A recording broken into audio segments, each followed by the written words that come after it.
हरे कृष्णा। ओम नमः शिवाय। कल हम कथा में बात कर रहे थे कि कृतिकाओं को अपनी भूल का एहसास हो जाता है। वो इस बात को स्वीकार कर लेती हैं कि कार्तिकेय महादेव का पुत्र है और वो महादेव के साथ जाएगा ही, उसे जाना ही होगा। इस बात को स्वीकार कर लेती हैं वो। लेकिन कार्तिकेय तैयार नहीं है जाने के लिए। कार्तिकेय रोता है कि माँ मुझे अपने से दूर मत कीजिए, मैं आपको तंग नहीं करूँगा, मैं खाना खाऊँगा, मैं किसी भी तरीके से परेशान नहीं करूँगा। रोने लग जाते हैं कार्तिकेय। महारानी कृतिका कहती है, कार्तिकेय तू हमारा पुत्र है ना, हमारा पुत्र है ना तू, तो क्या तू हमारी इतनी सी बात नहीं मान सकता? जब हम तुझे कह रहे हैं कि ये तेरे माता पिता हैं, तुझे इनके साथ जाना है, तो क्या पुत्र तू हमारी इतनी सी बात नहीं मान सकता? पुत्र मैं तुझे कहती हूँ कि जाओ जाओ और अपने माता पिता को जाकर ये बता दो कि इन माताओं ने अपना कर्तव्य सफलतापूर्वक निभाया है। कार्तिकेय जाकर अपने माता पिता को दिखाओ कि हमने अपना कर्तव्य किस प्रकार से निभाया है। उन्हें तुम में कोई कमी नजर नहीं आएगी। जाओ पुत्र, हमारी इतनी सी इच्छा पूर्ण कर दो। इसके बाद वो माता पार्वती से कहती हैं कि माता पार्वती से कि देवी, आपने हमें बहुत विश्वास के साथ इसे सौंपा था। आपको यही विश्वास था ना कि हम इसका उत्कृष्ट पालन पोषण करें।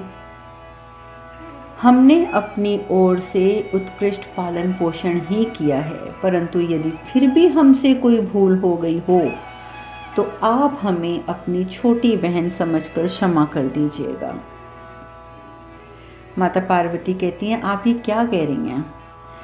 आपने जिस प्रेम और वात्सल्य से इसे पोषित व परिपूर्ण किया है, बल्कि हम सदैव आपके आभारी रहेंगे। हम इसके जन्मदाता अवश्य हैं, किंतु संसार इसे पालन करने वाली माताओं के नाम से प्रख्यात व पूजनीय कर मानेगा और वो नाम होगा कार्तिकेय।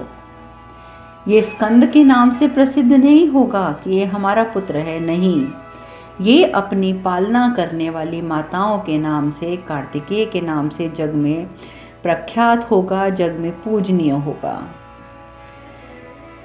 कृतिका कहती है, हमें दुख है तो केवल इस बात का है कि अब हम कार्तिकेय से कभी नहीं उसे देख पाएंगे। हमें इस बात का इतना दुख नहीं है कि कार्तिकेय हमसे दूर जा रहा है। हमने अपने आप को समझा लिया है कि ये तो पहले से ही निश्चित था कि अवधि पूर्ण होने पर इसे जाना है। परंतु अगर हमें कोई चीज़ तकलीफ दे रही है, कोई बात हमें दुखी कर रही है, तो वो सिर्फ ये बात है कि हमें लगता है कि हम इसे अब कभी देख नहीं पाएंगे।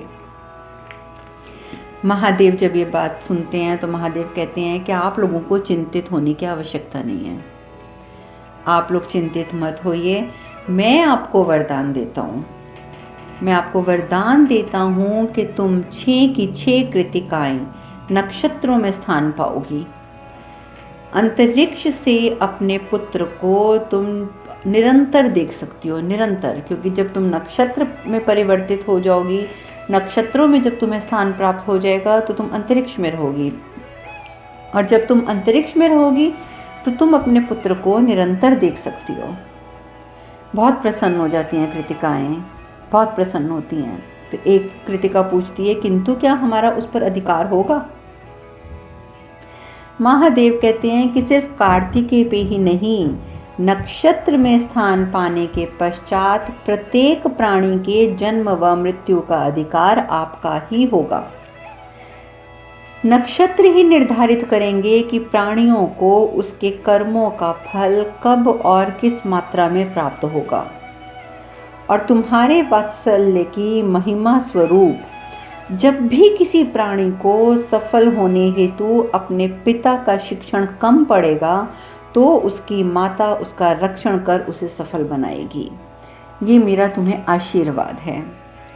अब हमारे प्रस्थान का समय हो गया है, अब हम यहाँ से चलेंगे। सभी कृतिकाएं अब प्रसन्न हैं कि वो एक तो नक्षत्रों में स्थान पा गई हैं, और जैसा कि महादेव ने यहाँ पर बताया कि नक्षत्रों का ही कार्य होता है कि वो किस प्रकार से मनुष्य के जन्म मृत्यु को अपने काबू में रखते हैं, किस प्रकार से उनके द्वारा किए गए कर्मों को कितना, कब और कैसे फल देना है वो निर्धारित करते हैं। इसीलिए कहते हैं ना, हमारे ये नक्षत्र खराब चल रहे हैं, हमारे ये नक्षत्र फेवरेबल चल रहे हैं हमारी कुंडली में, तो हमारी कुंडली में ये नक्षत्र हमारे कर्मों के हिसाब से जाकर ही स्थापित होते हैं। हमारी जो भी कुंडली बनती है, जो भी हॉरोस्कोप बनता है, वो हमारे पूर्व कर्मों के द्वारा ही निर्धारित होता है। हमारा जन्म होने पर जब हमारा हॉरोस्कोप तैयार किया जाता है, तो जब हमारे जन्म के समय वो नक्षत्र उस जगह पर जाकर बैठ जाते हैं जहाँ से उन्होंने हमें अच्छा और बुरा फल प्रदान करना है।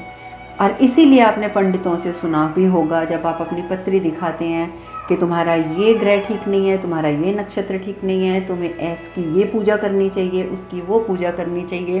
देखिए, पूजा करवाने के जब वो उपाय बताते हैं तो अल्टीमेटली आपको भगवान के साथ ही जोड़ा जाता है, भगवान से अलग नहीं किया जाता है।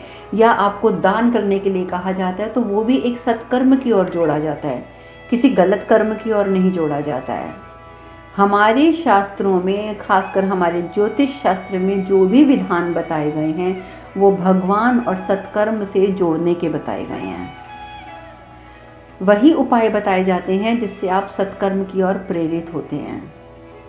और हमारे ये जो ग्रह नक्षत्र हैं, ये हमारी कुंडली में हमारे अपने ही कर्मों के अनुसार स्थान ग्रहण करते हैं और उससे हमें अच्छा और बुरा फल प्राप्त होता है। हम कहते हैं ना कि ये ग्रह हमारा बुरा चल रहा है, वो ग्रह बुरा चल रहा है। ग्रह तो कोई भी बुरा नहीं होता, नक्षत्र कोई बुरा नहीं होता, ग्रह कोई बुरा नहीं होता। सभी ग्रह महान हैं, सभी नक्षत्र महान हैं, किंतु हमारे पूर्व कर्मों के हिसाब से जब वो एक ऐसी स्थिति में जाकर स्थापित हो जाते हैं जिससे कि वो बुरा फल प्रदान करते हैं, तो उसमें ग्रहों का दोष नहीं है, उसमें हमारा ही दोष है। 100%, 500% हमारा दोष है। हम जो अपने कर्म करके आए हैं, हमारे ग्रह उस हिसाब से ही बैठे हुए हैं हमारी कुंडली में और उसी हिसाब से हमें फल दे रहे हैं। तो आप अपनी कुंडली, आप अपना हॉरोस्कोप किसी को दिखाएं या ना दिखाएं, अगर आप सिर्फ इतना समझ लें कि आपके साथ बुरा हो रहा है, अगर आप इतना समझ लें कि आपका बिजनेस में नुकसान हो रहा है या आपको कोई व्यक्ति परेशान कर रहा है, अगर आपको ये चीज़ें दिख जाती हैं, आपको ये चीज़ें समझ आ जाती हैं, तो ज्योतिषियों के पास जाने की बजाय अगर आप स्वयं खुद को भगवान से जोड़ लेंगे और सत्कर्मों की ओर मुड़ जाएंगे, तो खुद ब खुद आपके जो ग्रह हैं ये सही स्थान पर पहुंचने शुरू हो जाएंगे। आपके सभी ग्रह आपको सही फल देना शुरू कर देंगे। तो ये सब कुछ आप पर खुद निर्भर करता है, आपको किसी से पूछने की आवश्यकता नहीं होती है। जब आपको कोई मुसीबत नज़र आए, जब आपको कोई प्रॉब्लम नज़र आए अपनी ज़िंदगी में, तो आप समझ जाइए कि आपका कोई ना कोई पूर्व जन्म का कर्म आपसे बदला ले रहा है। तो आप उसकी तीव्रता को कम करने के लिए तुरंत सत्कर्मों की ओर मुड़ जाएं। वैसे तो सत्कर्म की ओर हमेशा ही मुड़े रहना चाहिए, हमें इंतज़ार नहीं करना चाहिए कि हमारा कुछ बुरा होगा तभी हम सत्कर्म की ओर मुड़ेंगे। नहीं, इंतज़ार नहीं करना चाहिए, हमें सत्कर्म करना ही चाहिए। पर अगर आप गलती से सत्कर्म नहीं कर रहे हैं, भगवान से विमुख होकर रह रहे हैं, तब मैं उन लोगों के लिए कहती हूँ कि अगर आपको लगे कि आपकी ज़िंदगी में मुसीबतें आ रही हैं, तो आपको समझ जाना चाहिए कि भगवान आपको सत्कर्म की ओर मुड़ने के लिए प्रेरित कर रहे हैं। आपको वो बता रहे हैं कि आपके पुराने कर्म आपको दुखी कर रहे हैं, आप रास्ते पर आ जाइए। और ये बिल्कुल सत्य है कि आप अगर सही रास्ते पर आ जाते हैं तो आप अपने पुराने कर्मों की, पुराने बुरे कर्मों की तीव्रता को कम कर सकते हैं। अब ये आप पर निर्भर करता है कि आप इस बात को कैसे समझते हैं। अब इस प्रकार से कृतिकाओं को नक्षत्र बना दिया गया, नक्षत्रों में उन्हें स्थान प्राप्त हो गया और महादेव, माता पार्वती, कार्तिकेय और नंदी और सभी प्रेतगण वहाँ से प्रस्थान करते हैं, कैलाश की ओर प्रस्थान करते हैं। परंतु वो पहले कैलाश नहीं जाते हैं, वो ऋषि दधीची के आश्रम में जाते हैं ऋषि दधीची से मिलने। ऋषि दधीची के आश्रम में जाते हैं तो दधीची ऋषि बहुत प्रसन्न होते हैं, बहुत प्रसन्न होते हैं। वो कहते हैं भगवान से कि प्रभु, कार्तिकेय के जन्म में इतने व्यवधान उत्पन्न हो रहे थे कि हमें तो लगने लगा था कि पता नहीं ये संभव होगा भी या नहीं। ऐसे आभास हमें होने लग गया था कि जैसे समय रुक गया है, समय तो चल ही नहीं रहा है। परंतु आज जब कार्तिकेय को आपके साथ देखा है, आपके साथ देखकर लगता है कि हमारी सभी मुसीबतों का अंत अब निकट है, अब सभी मुसीबतों का अंत आने वाला है। ऋषि दधीची बहुत प्रसन्न हैं कि महादेव कार्तिकेय को लेकर कैलाश जा रहे हैं। उधर दूसरी ओर ताड़कासुर, उसके जो त्रिपुर हैं, उसके त्रिपुर को उसके पुत्रों ने, तीनों त्रिपुरों को सौर मंडल में स्थापित कर दिया अपने तप, अपनी तपस्या, अपनी साधनाओं के द्वारा। ताड़कासुर के पुत्र कहते हैं, पिताजी आपकी इच्छा अनुसार हमने त्रिपुर को सौर मंडल में स्थापित कर दिया है। ताड़कासुर कहता है कि तुम जानते हो पुत्र, आज तुमने हमें कितना गौरवान्वित किया है। इतने गौरवान्वित तो हम कभी अपने किसी कर्म से नहीं हुए जितने आज हम तुम्हारी वजह से हो रहे हैं। और तुम जानते हो पुत्र कि अब ये त्रिपुर किसी भी समय, किसी भी नक्षत्र को पूर्णतः नष्ट करने में सक्षम हैं। और जानते हो हम अपनी विनाश लीला का आरंभ किस लोक से करने जा रहे हैं? पुत्र कोई जवाब नहीं देते, बस अपने पिताजी का चेहरा देखते रहते हैं। ताड़कासुर कहता है कि हम अपनी विनाश लीला का आरंभ करेंगे कृतिका लोक से, क्योंकि वो यही जानता है कि कृतिका लोक में कार्तिकेय का पालन पोषण हो रहा है। उसी समय चक्री बोलता है, असुरराज, गुप्तचरों ने बताया है कि महादेव और माता पार्वती कार्तिकेय को लेकर कृतिका लोक से निकल चुके हैं। वो निकल चुके हैं वहां से, पर अभी वो कैलाश नहीं पहुंचे हैं। अभी वो ऋषि दधीची के आश्रम में उनसे मिलने हेतु गए हैं। ताड़कासुर कहता है, ऋषि दधीची के आश्रम में? तब तो हम संपूर्ण शिव परिवार को एक साथ ही समाप्त कर देते हैं। फिर कार्तिकेय को क्या समाप्त करना है? फिर तो महादेव, माता पार्वती, नंदी जब सभी वहां पर उपस्थित हैं तो कार्तिकेय के साथ साथ हम सभी का ही समाप्त कर देते हैं। ये देखिए उस दुर्बुद्धि की सोच कि भगवान को समाप्त करने चला है। इसी को तो कहते हैं असुरी बुद्धि, इसी को कहते हैं दुर्बुद्धि। और वैसे भी जब इंसान का अंत निकट आता है तो सबसे पहले उसका विवेक मरता है ना। ताड़कासुर का विवेक मर चुका है। तभी उसने पहले भी देखिए उसने ये बात कही थी, तो शुक्राचार्य ने कहा था कि ताड़कासुर अपने कथन पर विचार करो। तुम्हारा कथन जो है ना वो हंसने के योग्य है। लोग जब भी सुनेंगे तो हंसेंगे कि तुम महादेव को खत्म करने की बात कर रहे हो। लेकिन ताड़कासुर तब भी नहीं समझा था, पराजित होने के बाद भी नहीं समझा था, और अब फिर वो वही गलती करने जा रहा है कि उसे लगता है कि वो महादेव को भी खत्म कर देगा। वो मूर्ख भूल गया है कि पहले भी महादेव उसे नागपाश में बांध चुके हैं। खैर, अब जब उसके दिमाग में ये बात आ ही गई है कि उसने शिव परिवार को समाप्त करना है, तो वो अपने पुत्रों को बोलता है कि मैं बदवालन को बुलाता हूँ।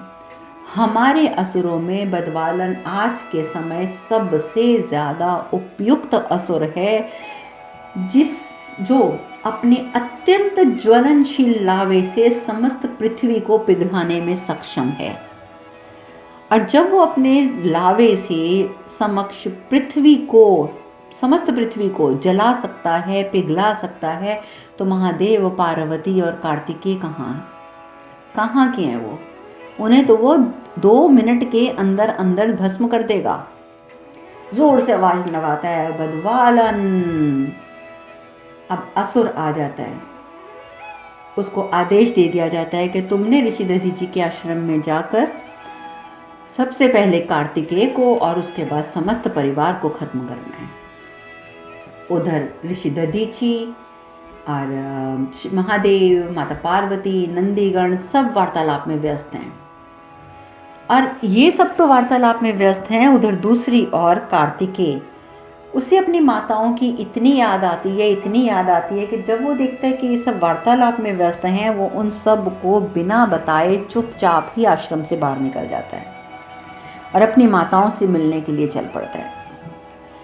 अभी वो अपने आश्रम से कुछ कदम दूरी पर ही पहुंचते हैं कार्तिकेय कि अचानक वहां पर वदवालन आ जाता है और इतनी तेज फूंकार मारता है वो, उसमें से एकदम ज्वलंत लावा प्रकट होने लग जाता है जो धरती पर फैलना शुरू हो जाता है और कार्तिकेय की ओर जाने लगता है। ज्वालामुखी बिखेरता हुआ अचानक जैसे ही वदवालन कार्तिकेय के समीप जाने लगता है, अचानक कार्तिकेय और वदवालन के बीच में एक अत्यंत खूबसूरत रोशनी प्रस्तुत हो जाती है और उस रोशनी को जब ध्यान से देखा जाता है तो वो रोशनी और कोई नहीं, हमारे महादेव हैं। हर हर महादेव, हर हर महादेव।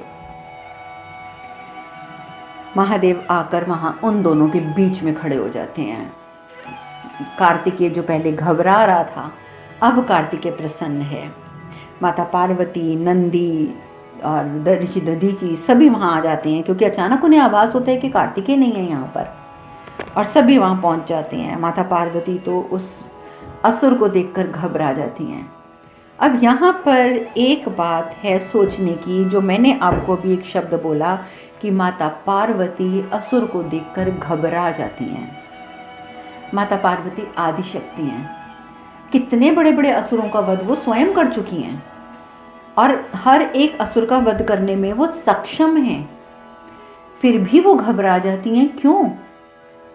क्योंकि आदिशक्ति होने के साथ साथ वो एक माँ हैं और जब उन्हें ये बात महसूस होती है कि ये जो असुर है वदवालन, ये उनके पुत्र को हनन करने आया था, उनके पुत्र का वध करने आया था, अपने पुत्र के मोह के कारण माता पार्वती भी घबरा जाती हैं। ये होता है माँ का हृदय। वो कितनी ही बलशाली क्यों ना हो, लेकिन अपने बच्चों की वजह से, अपने संतान की वजह से वो सदैव कमज़ोर पड़ जाती हैं और यही माता पार्वती के साथ हुआ। महादेव अपना त्रिशूल उठाते हैं और त्रिशूल उठाकर वो वदवालन के ऊपर वार कर देते हैं। उसी समय उसका अंत हो जाता है, उसका संहार हो जाता है। जैसे संहार होता है, वो गिर जाता है तो माता पार्वती को होश सा आता है। वो दौड़ती हैं कार्तिकेय के पास, कार्तिकेय तुम ठीक तो हो ना, तुम्हें कोई हानि तो नहीं पहुंची ना? तो महादेव कहते हैं पार्वती, कार्तिकेय बिल्कुल ठीक है, पर मुझे समझ नहीं आ रहा पार्वती, अगर तुम इतनी छोटी छोटी सी घटनाओं से व्याकुल हो जाओगी तो आने वाले समय में कार्तिकेय के उद्देश्य पूर्ति से संबंधित कार्यों को कैसे सहन कर पाओगी? ऐसे संकट तो हमारे पुत्र के जीवन का अंग बने ही रहेंगे। माता पार्वती कहती है नहीं, हम उसे ऐसी स्थिति में, ऐसी किसी भी संकटपूर्ण स्थिति में सामना करने के लिए नहीं छोड़ेंगे, हम उसे सामना नहीं करने देंगे। महादेव कहते हैं पार्वती, ये तुम क्या कह रही हो? तुम जानती हो कि तुम्हारा ये निर्णय समस्त संसार के लिए कितना विनाशकारी होगा? तुम्हें ज्ञात है ये? तुम जानती हो कि कितने कल्पों से चले आ रहे हैं ये घटनाक्रम, और इतने कल्पों से चले आ रहे घटनाक्रम का एक मुख्य उद्देश्य है हमारे पुत्र का जन्म होना। कितने कष्टों का सामना किया है तुमने और मैंने भी, कितने कष्टों का, कितनी वेदना सही है हमने, और तुमने तो ज़्यादा ही वेदना सही है। कितनी तपस्याओं के बाद हमारा मिलन संभव हुआ है, कितने ज़्यादा बलिदान दिए हैं तुमने इस आदि शक्ति के स्वरूप को स्वीकार करने के लिए, और अब जब समय आया है तो तुम। महादेव की बात को माता पार्वती पूर्ण भी नहीं होने देती, पूर्ण ही नहीं होने देती। माता पार्वती कहती हैं सत्य कह रहे हैं महादेव, आप सत्य कह रहे हैं, पर हम आपकी इसी बात को आपको बताना चाहते हैं कि आप इसी बात को दूसरे प्रकार से सोच के देखिए। क्योंकि यदि आप किसी भी चीज़ को एक ही मापदंड से तोलते हैं तो वो सही बात नहीं होती है, किंतु इसी मापदंड के तथ्य से यदि आप कार्तिकेय को देखेंगे तो आपको लगेगा कि आप बहुत बड़ी भूल कर रहे हैं महादेव। आप खुद सोचिए कि हमें अपने आदि शक्ति के स्वरूप से साक्षात करने हेतु कितने कल्पों का समय लगा, तब जाकर हमें अपने आदि शक्ति के स्वरूप से हमारा साक्षात्कार हुआ। तो फिर कार्तिकेय तो बिल्कुल नन्हा सा बालक है। ताड़कासुर से युद्ध, रणभूमि में सेना का नेतृत्व, ये सब कौशल क्या आपको लगता है कि ये इतनी शीघ्रता से प्राप्त कर लेगा? इतना छोटा, इतना मासूम बालक क्या ये सब कुछ प्राप्त कर लेगा? बिना किसी औपचारिक प्रशिक्षण के वो निपुणता को कैसे प्राप्त करेगा? और आपको ये नहीं लगता कि आपकी ये आतुरता हमारे पुत्र के विनाश का कारण बन जाएगी? नहीं महादेव, नहीं, हमें स्वीकार नहीं है, हमें ये स्वीकार नहीं है। हम आदिशक्ति अवश्य हैं, परंतु सर्वप्रथम हम माँ हैं। और आपने ही कहा था कि एक माँ का अपनी संतान के प्रति दायित्व सर्वोच्च होता है, और माता पिता को अपने संतान को संरक्षित व पोषित करना माता पिता का सबसे महत्वपूर्ण काम होता है, सबसे महत्वपूर्ण दायित्व होता है। ये महादेव आपने ही कहा था ना। महादेव कहते हैं, कार्तिकेय इधर आओ। कार्तिकेय को अपने पास बुलाते हैं, उसके सर पे हाथ रखते हैं और कहते हैं, पार्वती, ये तुम्हारी और मेरी दोनों की शक्तियों का अंश है। इसे संसार में कोई भी ऐसा नहीं है जो इसका अहित कर सके। और सुनो पार्वती, यदि किसी ने अपने मन में ऐसा विचार भी उत्पन्न किया कि वो इसका अहित करेगा, तो तुम ये समझ लो कि उस दुष्ट का अंत अवश्य होगा। और तुम्हारी हर शंका को दूर करने के लिए मैं कार्तिकेय को सर्वोच्च परीक्षण स्वयं दूंगा। इसे निपुण मैं स्वयं बनाऊंगा। किंतु ज्ञात रहे पार्वती, जब तक इसे अपनी शक्तियों का और अपनी वीरता का आभास नहीं हो पाएगा, कब तक नहीं हो पाएगा? जब तक ये कठोर परिस्थितियों का सामना नहीं करेगा। सो कठोर परिस्थितियों का सामना करने हेतु इसे तत्पर रहना होगा, तभी ये समझ पाएगा कि ये कितना शक्तिशाली है और ये कितना वीर है। माता पार्वती कहती हैं, नहीं स्वामी, समय हो गया है, अब हम कथा में आज यहीं विश्राम लेते हैं। कल हम आगे चर्चा करेंगे। हरे कृष्ण कृष्ण कृष्ण हरे हरे, हरे राम राम राम हरे हरे। आप सब खुश रहें, सुखी रहें, स्वस्थ रहें। हरे कृष्णा। ओम नमः शिवाय, ओम नमः शिवाय, ओम नमः शिवाय।